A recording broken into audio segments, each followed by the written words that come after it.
तो Iran girls school हमले पर बड़ा खुलासा हुआ है। हमले के लिए यूएस आर्मी को जिम्मेदार, जी हां, जब ये अब खुलासा हुआ है, बताया जा रहा है यूएस आर्मी की जांच में ये खुलासा हुआ है। ईरानी नेवल बेस पर हमले के दौरान ये स्ट्राइक हुई क्योंकि इस हमले ने मानवता को शर्मसार किया।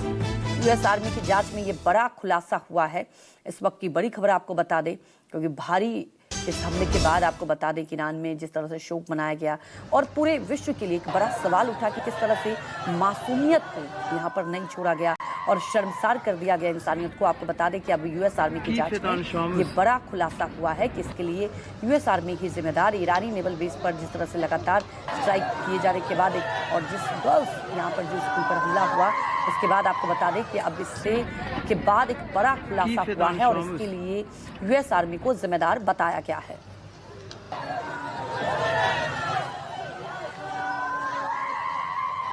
ईरान गर्ल्स स्कूल हमले के लिए यूएस आर्मी जिम्मेदार बताया जा रहा है। आपको याद होगा कि कैसे इन बच्चियों के लिए, जी हाँ, इन बच्चियों की शहादत के लिए पोकलिन का इस्तेमाल किया गया था और वो तस्वीरें वाकई बेहद ही दर्दनाक थी।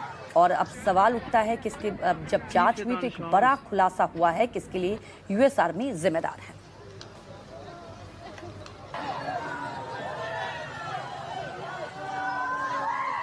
तो बड़ी खबर आपको लगातार बता रहे हैं। ईरान इजराइल जंग से जुड़ी ये जो तस्वीरें आई थी उसने सबको झकझोर दिया था और अब बड़ा खुलासा हुआ है कि इसके लिए यूएस आर्मी जिम्मेदार है।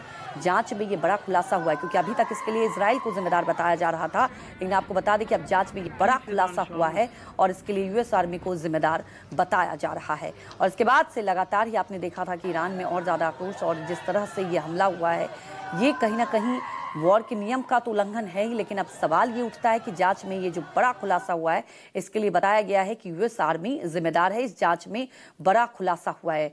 168, जी हाँ, एक साथ 168 मासूमों की इसमें जान चली गई थी और ये अब सवाल उठ रहा है कि आखिर ये जो हमला किया गया, अब खुलासा जो हुआ है वो और चौंकाने वाला है। अभी तक तो ये खुलासा हो रहा था, ये जानकारी आ रही थी, ईरान की तरफ से भी दावा किया जा रहा था कि इजराइल की तरफ से ये हमला किया गया, लेकिन आपको बता दें कि अब जांच में ये खुलासा हुआ है कि इसके लिए यूएस आर्मी जिम्मेदार है।